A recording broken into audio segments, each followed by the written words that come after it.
Aku tidak pernah menyangka, sebuah pemeriksaan kesehatan kampus ternyata menjadi awal dari lika-liku hidupku. Dokter magang dengan wajah serius memberitahu bahwa aku mengidap kanker. Berita itu seperti palu berat. Seketika membuatku terkejut. Aku menahan rasa kesal sepanjang malam. Pikiranku dipenuhi pikiran menunggu kematian. Melihat tabungan yang susah kumpulkan itu, aku menggigit gigi. Dengan tegas mengeluarkan semua tabungan untuk membeli hadiah paling mahal di bar. Di dalam hati, aku berpikir, bahkan jika mati, tidak boleh membuat Yama memandang rendahku. Bagaimana lagi, sebelum mati, harus tetap bergaya sekali. Saat tinggi badan 1,7 meter. Ketika seorang model wanita berkaki panjang berdiri di depanku, aku tak bisa tidak terkesan betapa tulusnya uang ini dihabiskan. Aku berteriak keras kepadanya. Aku, sebelum mati, juga harus tidur sekali, mengingatkanku. Namun takdir malah mengerjai aku dengan lelucon besar. Seminggu kemudian, rumah sakit menelepon memberitahu bahwa dokter magang yang menangani pemeriksaan itu dipecat. Ternyata diagnosis kanker saya adalah kesalahan. Mengetahui berita itu, aku langsung menelepon model wanita itu. Apakah tip ekstra itu bisa dikembalikan padaku? Aku bertanya dengan hati-hati. Dari seberang terdengar tawa ringan,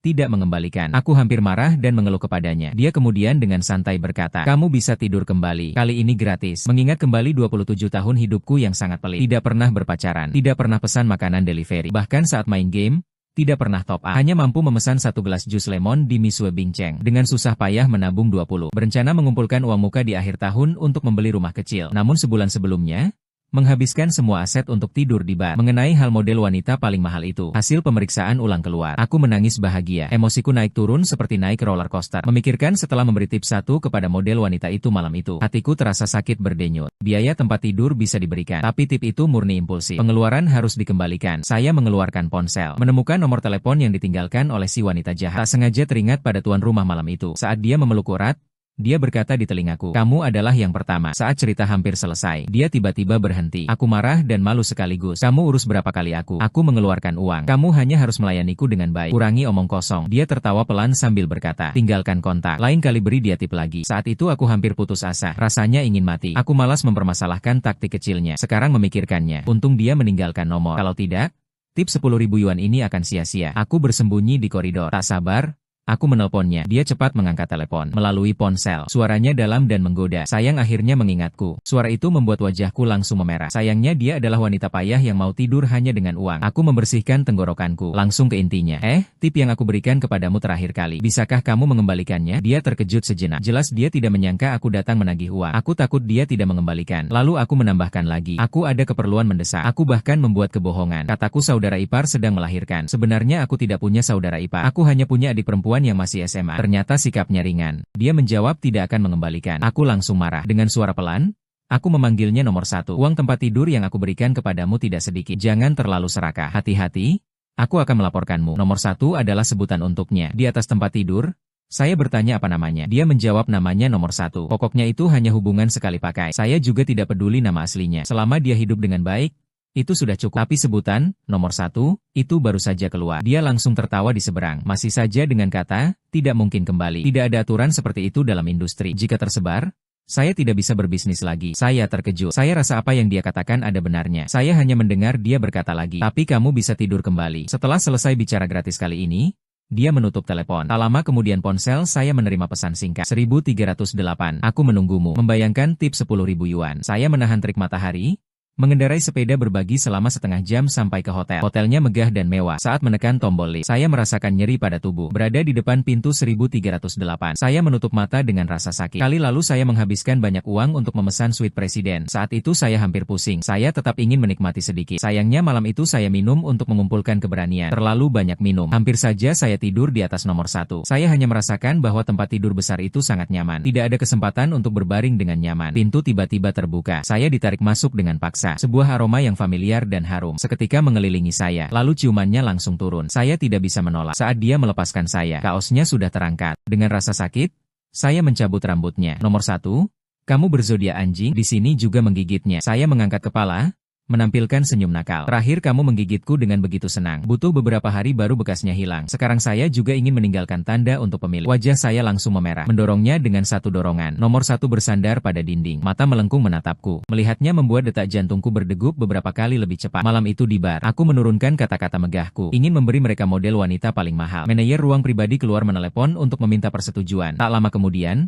Nomor 1 masuk. Dia berkata dirinya yang paling mahal, juga yang paling cantik. Aku memegang wajahnya, dengan cermat melihatnya. Memang cantik, ada gaya tersendiri. Aku menepuk wajahnya. Dia akan memberi hadiah yang baik. Tapi sekarang aku berubah pikiran dan mencarinya. Mencari kembali sedikit keberuntungan. Sedikit demi sedikit kehilangan muka. Tapi bagiku uang lebih penting daripada muka. Aku mengabaikan tatapan panasnya. Merapikan kaos. Dengan suara dingin berkata, jangan menggoda. Aku bukan datang untuk tidur bersamamu. Cepat kembalikan uangnya padaku. Dia berkedip padaku. Tersenyum dan berkata, baiklah, kali ini giliranmu melayani aku. Berperilakulah baik. Aku akan memberimu 2 kali lipat. Aku langsung merasa malu dan marah. Baru saja ingin menolak. Dia sudah menarik handuk mandi. Membawa aku terjatuh ke atas tempat tidur besar. Kali ini dia tetap memaksa bertanya berulang kali apakah aku merasa baik. Aku rasa dia hanya pamer. Lalu tanpa rasa kasihan, aku menamparnya. Kau pembohong. Sengaja tahu. Dia tidak marah, malah tertawa. Menyekat tanganku kembali. Masih punya tenaga untuk memukulku. Setelah semua itu, aku sangat lelah. Lagi pula aku mengendarai sepeda berbagi selama setengah jam. Kekuatan tubuhku habis. Keesokan harinya ketika aku bangun, lengan nomor 1 masih di pinggangku. Tidurnya nyenyak. Saya menghitung-hitung. Menurut tarif nomor 1, 5.000 per kali. Malam tadi ada 4 kali. Ada biaya kamar 1.308. 2.000 per malam. Jika dihitung,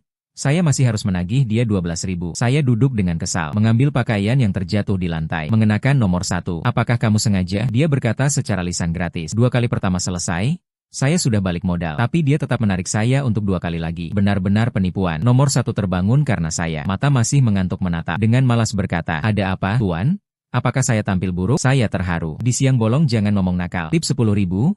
Urusan kami selesai. Tapi 2 kali tambahan itu kamu yang memaksa. Saya paling hanya bagi biaya kamar denganmu. Nomor 1 terlihat kebingungan. Setelah beberapa saat baru menyadari. Tertawa pelan sambil berkata, bukankah sudah dikatakan gratis untukmu tidur? Kenapa selalu lebih awal? Apakah kamu pecandu uang kecil? Saya takut dia berubah pikiran. Langsung berkata, kalau begitu, urusan kami selesai. Setelah berkata, bersiap melarikan diri. Dia tiba-tiba mengangkat selimut dan mendekat. Dengan cepat memeluk saya. Jangan selesaikan begitu. Kamu pelanggan lama. Saya beri diskon. Hitung 500 per kali. Masih ada 6 kali. Saya terkejut. Penurunan harga ini terlalu cepat. Saya menyadari nomor 1 agak menempel. Dan agak memiliki pikiran romantis. Wanita yang menurunkan harga secara inisiatif, sekecil apapun cantiknya, terasa kurang menarik. Saya tidak punya waktu untuk memperhatikannya. Meninggalkannya di 1.308 lalu pergi. Dia mengirim SMS memaki saya tidak berperasaan. Detik berikutnya aku langsung memblokirnya. Karena tidak sakit. Hidupku juga harus kembali normal. Tapi catatan kelam nomor 1 ini akan selamanya kusimpan di dalam hati. Sekejap mata, waktunya kembali masuk sekolah. Ada telepon lagi dari rumah. Minta aku kirim uang sekolah dan biaya hidup untuk adik perempuanku. Adikku 10 tahun lebih muda dariku. Bisa dibilang aku yang membesarkannya sendiri. Ibuku karena kaki dan tungkai lumpuh. Pada usia 29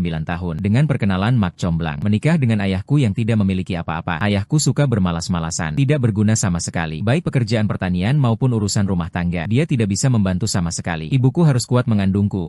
Lalu masih harus pergi ke ladang bekerja. Musim panen. Satu hujan lebat bisa membuat padi kehilangan setengahnya. Ibuku memegangku sambil mengayunkan sabit di ladang untuk memanen cepat. Aku bergolak di dalam rahimnya. Berusaha lahir lebih dulu. Dia tidak sempat pergi ke posyandu. Berbaring di bawah pohon phoenix besar yang tua. Lalu melahirkan aku di sana. Ibuku hanya menggelengkan kepala setelah melihatnya. Dia berkata, sayang, ini anak laki-laki. Setelah itu dia terus mencoba hamil tapi tidak berhasil. Seakan-akan Tuhan sedang bercanda. Membiarkannya pada usia 40 tahun memiliki kami. Dokter bilang dia menderita hipertensi. Usianya juga sudah tua. Tidak menghalangi untuk mengandung anak ini. Ibu yang selalu hemat diam-diam mencari orang untuk melakukan USG. Dipastikan seorang perempuan. Dia mempertaruhkan hidupnya sekali. Tapi dia kalah dalam pertaruhan itu. Bahkan tidak sempat melihat adikku sekalipun sebelum pergi. Di rumah hanya tersisa ayah dan aku. Dan adik perempuan yang masih mengeluarkan suara minta susu. Ayahku memang tidak berguna. Tugas merawat adik secara alami jatuh ke pundakku. Aku sangat menyadari bahwa anak keluarga miskin harus berjuang keras untuk menonjol. Satu-satunya jalan adalah belajar dengan tekun. Setelah pulang sekolah, aku harus memasak untuk seluruh keluarga. Malamnya harus menidurkan adik. Setelah semua selesai, baru bisa duduk di meja makan mengerjakan PR. Sayangnya aku tidak memiliki bakat itu. Aku berusaha sekuat tenaga. Hanya masuk ke universitas reguler tingkat 1. Sama-sama lahir dari orang tua. Adik perempuanku belajar tapi sangat pintar. Dia masuk ke SMA unggulan di kota kabupaten dengan nilai peringkat pertama. Dia memang anak favorit di rumah. Ditambah lagi dia pandai belajar. Menopang punggung ayah yang miskin. Ayah selalu memamerkan dirinya kepada orang desa. Wanita tua berkata, putrinya kelak pasti akan menjadi juara. Dirinya ditakdirkan menjadi orang kaya dan berkuasa. Saat menyebutku, hanya beberapa kalimat singkat. Dian Chang sangat patuh. Bisa menghasilkan uang untuk menghidupi keluarga. Aku mengirimkan 8.000 yuan ke ayah. Kembali ke kamar sewa. Berbaring lelah tak tertahankan. Aku menyesal atas impulsifku sesaat itu. Nomor 1.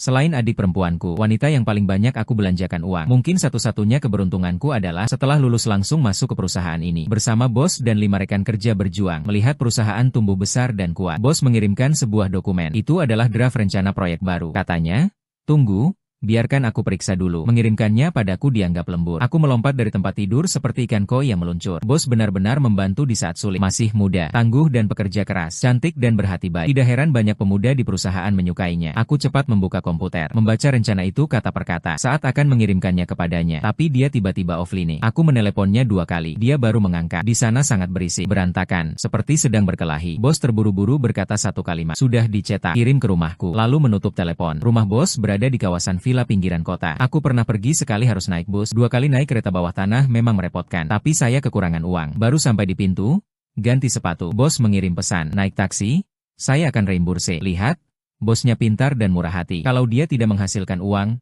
siapa yang menghasilkan? Taksi melaju kencang sepanjang jalan. Saya berdiri di depan pintu taman rumah bos. Menekan bel pintu. Musim panas yang terik. Di halaman ditanam mawar dan melati. Mekar dengan indah saat angin berhembus. Membawa aroma ringan. Bahkan menunggu tidak terasa menegangkan. Andai saja saya bisa membeli rumah sebesar ini. Tinggal di sini seharusnya tidak ada masalah. Saya menelepon bos. Meminta dia bantu membuka pintu. Sebelum kata selesai, sebuah sosok melintasi halaman menuju saya. Tinggi badan dan kaki panjang. Cahaya terlalu terang. Saya menyipit, tapi masih tidak jelas wajahnya. Dengan hati-hati memanggil, bos. Langkahnya terhenti. Bagaimana kamu tahu saya tinggal di sini? Saya sangat terkejut. Ternyata masih ada panggilan nomor 1 yang belum diputus. Bos bertanya, apakah kalian kenal? Ruang tamu yang luas, mewah dan megah. Di atas sofa kulit asli. Saya merasa sangat tidak nyaman. Di sebelah kiri bos saya. Di sebelah kanan nomor 1. Saya terdiam karena mereka menatap saya. Hanya bisa mengalihkan pandangan. Mencoba menemukan 2 lubang pada karpet Persia di lantai. Agar saya bisa masuk ke dalamnya. Menembus ke Antartika. Memeluk penguin. Melompat ke laut. Menghilang selamanya dalam keheningan dunia yang seperti kematian. Suara bos yang dingin memecah keheningan. Bian Chang, kamu panggil dia apa? Saya tidak berani menjawab. Jiang Qinghe menjawab untuk saya. Berhentilah berpura-pura. Kamu sudah dengar bagaimana dia memanggilku? Sikapnya yang sombong membuat orang tidak senang. Bos berkata dengan suara dingin. Jiang Qinghe, diam. Aku tidak menanyaimu. Suasana menjadi tegang. Aku menutup mata dengan putus asa. Sial, kenapa tidak menanyakan nama nomor 1? Bos dipanggil Jiang Qingzu. Nomor 1 dipanggil Jiang Qinghe. Di dunia ini tidak ada kebetulan seperti itu. Mungkin kalau aku melihat lebih teliti, aku akan melihat saat bos melepas kacamatanya. Raut mata dan alisnya yang dingin mirip dengan Jiang Qinghe. Berhubungan intim dengan adik perempuan bos. Apakah aku masih punya jalan keluar? Aku memaksa diri menjelaskan. Bos, aku tidak akrab dengannya. Hanya bertemu 2 kali. Aku bilang itu kebetulan. Apakah kamu percaya? Di bawah pandangan bos, suaraku semakin pelan. Jiang Qinghe menengahi untukku. Kamu memanggil karyawan lembur akhir pekan untuk mengirim dokumen.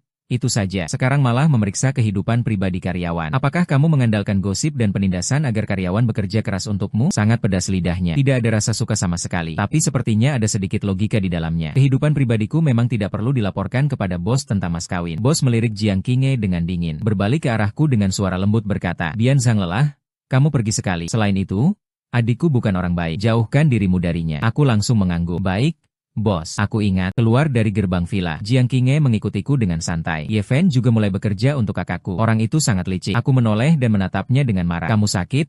Kan? Aku bekerja untuk siapa? Bukan urusanmu. Jiang Qinghe terkejut. Ye Fen, saat kamu berbicara dengan kakak perempuanku, sikapmu bukan seperti ini. Kamu tidak mungkin suka dia. Kan? Wajahku langsung memerah. Bukan urusanmu. Pokoknya aku tidak suka kamu. Gadis kaya berpura-pura menjadi model. Kamu tidak memaksa diri. Bermain-main denganku. Seru. Jiang Qinghe menatapku. Dengan suara berat, dia berkata, kenapa reaksimu begitu berlebihan? Tidak mungkin itu nyata. Kan? Dia sangat licik. Kamu tidak bisa mengalahkannya. Aku transfer tip kepadamu. Aku jamin tidak akan ribut lagi. Jangan suka kakakku. Suka aku? Oke, aku diam-diam menonton dia menjadi gila. Aku tidak tahu dari mana dia mendapatkan kesimpulan absurd ini. Itu kan bosku. Pegawai kantoran mana yang diam-diam suka atasannya? Dia masih menyarankanku. Aku tidak menipumu. Saudariku hamil. Lihatlah dia dengan penampilan yang sopan. Semua itu pura-pura. Aku mendengus dingin. Kamu juga tidak sampai baiknya sampai mengaku kamu penyihir wanita. Menenangkanku sehingga aku tidur sepanjang malam. Diskon 10.000 yuan pun mau memanfaatkan aku. Haha, Jiang Qinghe tidak setuju. Apa yang salah dariku? Ini pertama kalinya bagimu. Aku juga pertama kali. Apakah kamu tidak merasa setiap kali berikutnya kita sangat cocok? Wajahku memerah. Cocok? Tidak sama sekali. Kalian berdua memang sakit. Meninggalkan harta warisan yang begitu besar. Jangan masing-masing memulai usaha. Mulai dari nol. Satu adalah orang kaya baru di bidang teknologi. Satu lagi adalah pemilik klub malam. Daerah villa itu adalah rumah lama keluarganya. Kali ini keduanya kembali bersama. Mendapat teguran dari ayah tua. Tidak ada yang mau kembali untuk mewarisi usaha keluarga. Terlibat dengan kalian juga dianggap sial bagiku. Aku memperingatkannya. Mulai sekarang kamu tidak boleh lagi menyebut hal kecil kita itu. Hubungan kita sangat murni. Aku membayar untuk memanfaatkanmu. Setelah itu, tidak perlu lagi berhubungan. Semudah itu. Aku sangat sibuk. Tidak ada waktu untuk bermain bersamamu. Jiang Qinghe melihat sikap seriusku. Sing-sing, Diamlah, di jalan turun gunung tidak bisa memanggil taksi. Aku naik ke kursi penumpang sebelahnya. Sepanjang perjalanan tanpa bicara sampai di depan gedung kompleks. Aku langsung turun, meninggalkan tanpa menoleh. Dunia mereka dan aku memiliki jurang yang tak dapat dijembatani. Aku tidak pintar, tapi aku juga tidak bodoh. Kegilaan sesaat mereka akan menjatuhkan aku. Dengan susah payah aku mendapatkan kehidupan yang tenang. Anggap semua ini sebagai kesalahan. Salah diagnosis. Sekarang kembali sehat saja. Sejak konfrontasi tiga pihak di villa itu, aku mulai menghindari bos. Bekerja dengan tekun adalah yang seharusnya kulakukan. Jangan punya pikiran lain sedikit pun. Tapi jelas Jiang Qingzu tidak berpikir begitu. Setelah rapat pagi, dia mengetuk meja, memintaku tetap tinggal. Aku memegang folder, berdiri 3 meter darinya, mendengarkan perintahnya. Bos Jiang, apakah masih ada yang perlu aku lakukan? Jiang Qingzu mendekat dan melepas kacamatanya. Dia menekan alis di tengah. Kamu sudah bekerja di perusahaan ini selama 4 tahun. Apakah ada rencana untuk masa depan? Aku terkejut. Tidak menyangka dia tiba-tiba menanyakan hal itu kepada bos Jiang. Aku hanya ingin bekerja dengan baik, berusaha sebaik mungkin melakukan tugasku. Dia bersandar pada sandaran kursi, menutup mata untuk beristirahat. Tidak apa-apa. Kamu bisa mengemukakan apapun yang kamu pikirkan. Perusahaan memberikan fasilitas yang memenuhi keinginan karyawan lama. Tanpa pengawasannya, aku sedikit lebih rileks. Pasti ada keinginan. Tapi aku tidak bisa meminta bos memberiku sebuah rumah. Saya menghitung dengan cermat. Saya berbicara dengan hati-hati. Jika memungkinkan, saya berharap bonus akhir tahun bisa ditambah 20.000. Tutup kekurangan saya. Setelah mengatakannya, saya menyesal. Kalau dia bertanya kenapa saya mau 20.000, bukan 100.000, juga bukan 200.000, tapi justru 20.000. Bagaimana saya menjawab? Apakah itu karena memberi tips singkat kepada adiknya? Bos berkata, baik, tidak masalah. Saya dengan senang hati berkata, terima kasih, bos. Saya akan bekerja dengan baik, membalas kebaikan perusahaan. Tersenyum lembut, tertawa lebar. Apakah kamu punya ide lain? Misalnya menjadi suamiku. Sudut mulut saya kaku, pikiran saya kosong. Bos, jangan bercanda. Dia berkata serius. Saya tidak bercanda. Jika tidak berbicara lagi, kamu akan diculik. Sepanjang hari, saya benar-benar tidak fokus. Saya mengetik sekumpulan karakter acak pada dokumen. Apakah bos gila? Dia ingin menikah dengan saya. Mungkin otaknya terjepit oleh adiknya. Saya merasa canggung, terlihat kuno, jujur dan polos. Di mana yang membuatnya tertarik? Saya menjawab pertanyaannya. Yeven,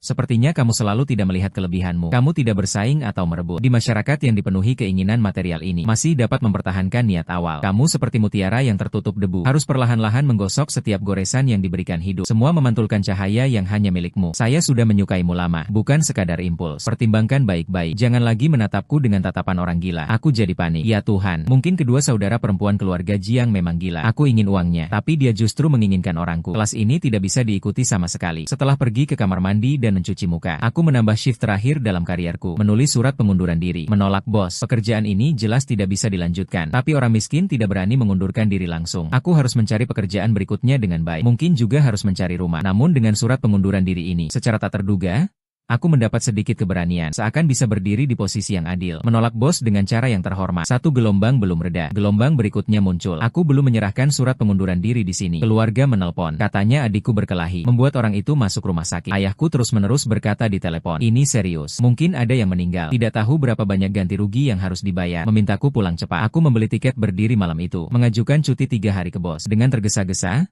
aku kembali ke kampung halaman. Berada di depan pintu, aku tak tahu harus menapakkan kaki di mana. Rumah berantakan total karena dihancurkan. Hatiku terasa berat. Cepat memanggil nama adikku. Ye Xiaoran. Ayahku muncul dari dapur. Adikmu di sekolah. Aku khawatir adik perempuan terluka. Dengan panik menanyakan mengapa dia baik-baik saja. Dia akan berkelahi dengan orang. Adikku belajar dengan baik. Dia juga populer. Aku belum pernah melihatnya berkelahi dengan siapapun. Tatapan ayah menghindar. Ternyata sekelompok orang datang menghancurkan rumah kami. Terinfeksi dan menjadi marah cepat. Melempar batu bata menumbuk orang hingga masuk rumah sakit. Aku melihat ekspresinya tidak normal. Seketika aku mengerti. Mereka itu datang untuk mengganggumu. Kan? Ayahku jadi marah, berteriak padaku. Jadi mereka semua mulai mengintimidasi aku. Ada salahnya kalau anak perempuanku membela aku, tapi kamu cuma pulang 2 hari saat tahun baru. Dapat uang berapa? Membiarkan ayahmu di rumah tanpa perhatian. Kalau bukan karena Ranran di sini kali ini, ayahmu pasti akan dibunuh mereka. Aku benar-benar tidak tahan mendengarnya. Emosi yang terakumulasi selama ini meletus seketika. Apakah kamu pernah memikirkan Ranran? Kalau dia meninggalkan catatan kriminal, hidupnya akan hancur total. Aku tidak mengharapkan kamu menghasilkan uang untuk kami berdua. Bisakah kamu hidup dengan jujur? Jangan menambah masalah. Telinga berderak. Ayahku menamparku dengan keras. Anak sial, berani berkata begitu. Ayahmu memanggilmu kembali untuk mengambil uang, bukan untuk kamu mengajarinya. Aku bertemu adikku di sekolah. Dia menundukkan kepalanya. Sudut matanya berwarna biru. Maaf, kakak. Aku langsung merasa sangat sedih. Apa urusanmu dengan dia? Biarkan dia mati saja. Wajahnya yang bagus jadi begitu rusak. Adikku mengangkat kepala dan menjelaskan dengan pelan. Ayah kakak menggunakannya untuk berjudi. Aku ingin menagih kembali. Ternyata ayahku semakin brengsek. Sejak aku mulai bekerja, selain uang hidup dan biaya sekolah adik, aku tidak memberi ayahku sepeser pun lebih. Sekarang dia menaruh niatnya pada adikku. Aku berusaha menahan amarah. Kalau ada apa-apa, Telepon aku. Jangan gegabah. Jangan khawatir soal biaya sekolah. Pulanglah. Setelah meninggalkan sekolah, aku langsung menuju rumah. Aku berhadapan dengan ayahku di tengah kekacauan. Kamu sendiri yang menimbulkan masalah ini. Mengorbankan nyawamu sendiri. Berani menghancurkan masa depan Yesia orang. Ibu Xiaoxin datang menuntut nyawamu. Orang desa suka tahayul. Menyebut ibu. Dia agak takut sambil mengelak. Tidak heran akhir-akhir ini ada urusan di rumah sakit itu. Bantu aku menyelesaikannya. Aku tidak akan berjudi lagi lain kali. Aku marah sampai ujung jariku bergetar. Berusaha keras tetap tenang. Ini terakhir kalinya aku membantu menyelesaikan masalahmu. Mulai sekarang, selain urusan Ranran, jangan hubungi aku. Orang yang terbaring di rumah sakit itu adalah pemain besar kasino. Mereka semua pemalas yang menganggur di desa. Cedera otak ringan. Langsung minta 200.000 yuan dariku. Kalau tidak, mereka akan membuat keributan di sekolah. Aku merendahkan diri, memohon mereka memaafkan. Bisa tidak dikurangi sedikit? Pihak lawan bersikap keras. Keluarga mendorong dan mengusirku keluar dari ruang perawatan. Kalau tidak ada uang, bersiaplah kamu akan dituntut. Seluruh keluarga kami hanya mengandalkan suamiku untuk makan. Aku berjongkok di koridor dengan hati penuh keputusasaan. Tabungan tinggal 165.421 yuan. Bonus 20.000 yuan baru akan dibayar akhir tahun. Aku ingin meminjam uang dari bos, tapi aku tidak bisa membuka mulut untuk meminta hutang pribadi. Tidak mampu membayar kembali. Orang di sekitarku yang bisa meminjamkan beberapa puluh ribu yuan sekaligus. Hanya Jiang Qinghe yang tersisa. Aku kembali berjongkok di tangga rumah sakit. Menelepon nomor 1. Dia cepat mengangkat telepon. Dengan nada yang sulit menyembunyikan kegembiraan. Yeven, kamu akhirnya mengingatku. Aku tidak tahu bagaimana aku bisa mengatakannya. Aku hanya mendengar Jiang Qinghe berkata di telepon, serahkan urusan ini kepadaku untuk diselesaikan. Tunggu aku. Aku duduk di tangga yang kosong, dengan lemah bersandar pada dinding, hanya melihat kedinginan. Semua telah hancur. Aku tidak tahu di mana aku salah. Mimpi kecil itu tidak akan pernah terwujud. Aku sudah berusia 27 tahun. Saat pagi naik kereta bawah tanah yang penuh, melihat wajah sederhanaku di jendela kaca. Sederhana sampai tenggelam dalam kerumunan. Tidak ada yang memberi pandangan lebih. Apa sebenarnya yang kulakukan dengan hemat dan keras? Air mata jatuh tanpa suara. Aku bahkan tak punya tenaga untuk menghapusnya. Tidak tahu sudah berapa lama berlalu. Telepon berbunyi dengan cemas. Jiang Qinghe di ujung sana terengah-engah. Aku sudah sampai. Kamu di mana? Aku keluar dari lorong gelap, melihat sosoknya yang kecil, mencari kemana-mana. Sesaat tidak percaya. Aku pikir dia akan langsung mentransfer uang kepadaku. Ternyata dia datang langsung. Kesedihan yang kutahan terungkap. Tidak lagi bisa ditahan. Aku tercekik memanggilnya Jiang Qinghe. Aku di sini. Dia berbalik dengan cepat. Berlarian terburu-buru ke arahku. Menyekapku erat. Menghela napas panjang. Lari saja? Baiklah, jangan khawatir. Aku hanya punya 200.000 di sini. Jika aku tampil 2 kali lagi, aku akan mengembalikannya. Aku tertawa sambil meneteskan air mata. Aku mengangkat wajah dan berkata, aku tidak mau sebanyak itu. Pinjamkan aku 30.000 saja. Aku akan mengembalikannya. Aku janji. Jiang Qinghe malah mengerutkan alis, menyisir rambutku. Dengan suara dingin berkata, mereka memukulmu. Aku cepat menutupinya. Tidak, itu karena aku tidak sengaja menampar ayah. Pukulannya sangat keras. Tidak perlu memberitahu Jiang Qinghe tentang urusan keluargaku. Untungnya dia tidak menanyakan lebih lanjut. Dia hanya memelukku, menepuk ringan punggungku. Satu persatu menenangkan kecemasanku. Aku menutup mata, membiarkan diriku mencari rasa aman dalam pelukannya. Jiang Qinghe memang pantas menjadi orang yang berkeliling di tempat malam. Dia berdiri di depan tempat tidur. Seluruh tubuhnya memancarkan aura yang tidak mudah diganggu. Sedikit gegar otak. Kamu mau 20? Aku takut kau masih hidup tapi tak ada nyawanya. Gua berkata sambil menggulung lengan pendek. Menampakkan lengan bertato. Dengan tatapan mata yang dingin. Aura yang kuat. Pihak lain mengerut sedikit. Itu 10 tidak boleh kurang lagi. Aku terkejut. Tidak sangka masih bisa tawar-menawar seperti ini. Aku kembali membungkuk. Lagi-lagi meminta maaf. Hanya mendapat banyak tatapan sinis. Mereka memang menindas yang lemah dan takut pada yang kuat. Jiang Qinghe melirikku dengan rasa bosan, menanyakan pendapatku. Bos, bagaimana menurutmu? Aku akan berhenti ketika sudah cukup. Menarik ujung bajunya. Dengan suara pelan berkata 10 bisa. Dia mengeluarkan ponsel, langsung membayar 10 kepada mereka, dan merekam video, supaya mereka berjanji tidak mengacau lagi. Keluar dari rumah sakit, aku segera menarik Jiang Qinghe untuk mentransfer uang kepadanya. Kau memang jago tawar-menawar. Ayo, aku transfer ke kamu. Jiang Qinghe menarik tangannya kembali, membelai pelipisku. Sudah kukatakan, uang ini aku akan dapat kembali setelah 2 kali tampil. Simpan saja tabungan kecilmu sendiri. Aku menolak dengan tegas. Setiap hal ditangani sesuai. Aku lebih rela berhutang daripada berutang budi. Jiang Qinghe melihat sikapku yang tegas. Dengan putus asa berkata, baik.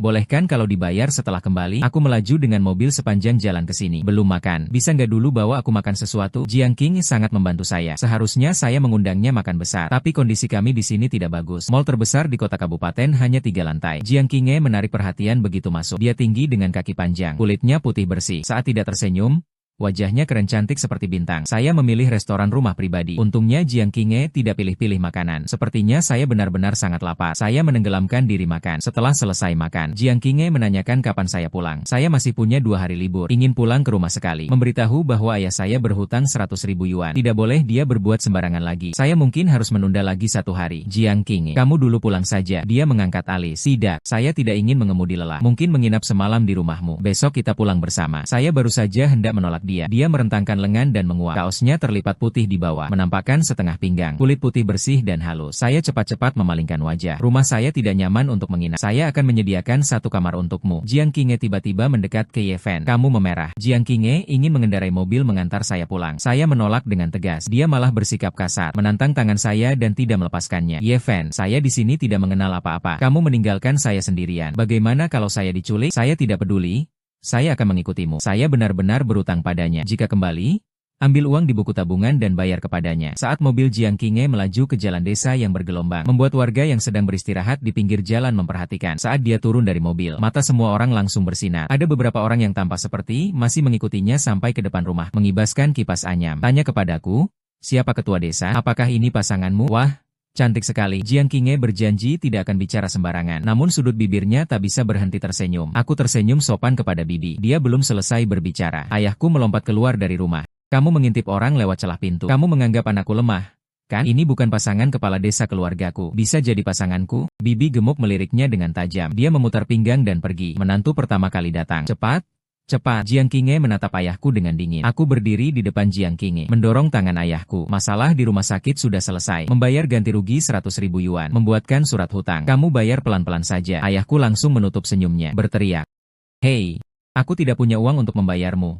Bocah, kamu yang menghabiskan beberapa puluh ribu yuan untuk keluarga. Lagi membuat surat hutang. Tidak takut kalau orang lain mengungkit kelemahanku. Aku menatap ayahnya dengan dingin. Kalau kamu tidak mau membayar juga tidak apa-apa. Setelah kami menandatangani perjanjian, kami tidak lagi memiliki hubungan. Jangan lagi minta uang untuk biaya kuliah dan hidup adikku. Anak perempuanmu, rawatlah sendiri. Umurku tidak muda lagi. Aku harus memikirkan diriku sendiri. Sebelum kata-katanya selesai, ayahku mengangkat telapak tangan lagi. Secara refleks, aku menutup mata. Rasa sakit tidak muncul. Justru ayahku mengeluh, "Ayo, karena sakit." Lepaskan tanganku. Hampir putus. Begitu membuka mata, Jiang Qinghe berdiri di depanku. Dia menggenggam pergelangan tangan ayahku. Bekas tamparan di wajahnya itu dari kamu, kan? Kalau tidak mampu membesarkan anak perempuan, maka memutuskan garis keturunan. Hidup saja memalukan. Ini pertama kalinya aku melihat Jiang Qinghe yang begitu penuh aura mematikan. Sekejap menjadi orang utama. Bahkan ayahku yang berteriak minta tolong di samping tidak ada reaksi. Di mobil, Jiang Qinghe menatap dengan wajah dingin. Ye Fan, nanti ada orang yang memukulmu. Jangan pedulikan apakah dia kamu atau tidak. Aku akan membalas. Kamu tidak berutang padanya. Aku mendekat sambil mengigit-igit jariku. Aku mengangguk pelan. Jika kamu tidak bisa mengalahkannya, lari saja, sembunyikan diri dan telepon aku. Aku langsung datang. Kepatuhanku membuatnya semakin marah. Dia menampar setir dengan keras. Kamu tidak senang lagi. Bisa mengarahkan wajahmu ke arahku untuk memukul. Kamu malah hebat. Diam-diam menanggung begitu banyak perlakuan buruk. Aku teringat saat dia terlalu lepas di hotel. Aku memang pernah memukulnya. Hatiku terasa sesak. Seperti tempat yang lama terkubur debu. Tiba-tiba terpapar sinar matahari. Aku butuh waktu. Menunggu kabut gelap menghilang. Jiang Qinghe, terima kasih sudah membantu saya. Dan juga membela saya. Sebelumnya sikapku padamu tidak baik. Aku minta maaf padamu. Jiang Qinghe mengerutkan alis. Kamu tidak perlu minta maaf kepadaku. Semua itu atas kemauanku sendiri. Mungkin kamu tidak percaya pada omong kosong cinta pada pandangan pertama. Aku juga tidak percaya. Tapi aku suka kamu. Tak tahan ingin mendekatimu. Itu fakta. Dia tidak berada di bawah kendaliku. Ye Fan, aku serius? Bersamalah denganku. Aku akan melindungimu. Semua hal yang kamu tidak suka dariku, aku bisa mengubahnya. Aku tidak menerima lamaran dari Jiang Qinghe. Bukan berarti aku tidak terkesan dengan pengakuannya. Tapi aku berusia 27 tahun dan belum pernah berpacaran. Dia adalah wanita pertamaku. Tapi masih harus bayar untuk tidur. Tiba-tiba hubungan kami naik ke mode pacaran. Aku perlu memikirkan pintu masuk hotel. Dia tiba-tiba menahan tanganku. Ayo temani aku naik ke atas. Koridor hotel di kota kabupaten itu sempit. Aku berjalan berdampingan dengannya. Aku bisa mencium aroma parfum tipis di tubuhnya. Maukah kau menemani aku sebentar? AC di kamar dinyalakan dengan suhu rendah. Udara berbau lembab yang ringan. Berbeda jauh dengan suasana di 1308. Aku duduk di tempat jendela. Jiang Qinghe duduk di tepi tempat tidur. Ini kali ketiga kami bertemu di hotel. Padahal kami tidak melakukan apa-apa. Tapi hatiku berdegup kencang dalam keheningan. Aku duduk diam beberapa menit. Aku bangun dan bersiap pergi. Bukankah kamu bilang mengemudi melelahkan? Istirahatlah dulu. Aku duluan pergi. Jiang Qinghe menengadah menatapku. Tatapannya berapi-api. Aku menghindari pandangannya. Menuju pintu. Setelah melangkah 2 langkah, tiba-tiba dia memelukku dari belakang. Jiang Qinghe menempelkan wajahnya di leher dan bahuku. 2 tangannya erat melingkari pinggangku. Tinggallah. Temani aku sebentar. Ya, aku rasa aku harus menolak. Tapi aku tetap mengangguk. Ciuman hangatnya jatuh di sisi leherku. Sambil berusaha menyenangkan dengan hati-hati. Aku suka kamu. Aku menutup mata. Biarkan dia menguasai. Kegairahan yang datang terlambat ini. Seperti tornado. Akalku yang tersisa tersapu bersih. Aku sudah berusia 27 tahun. Sudah waktunya untuk berpacaran.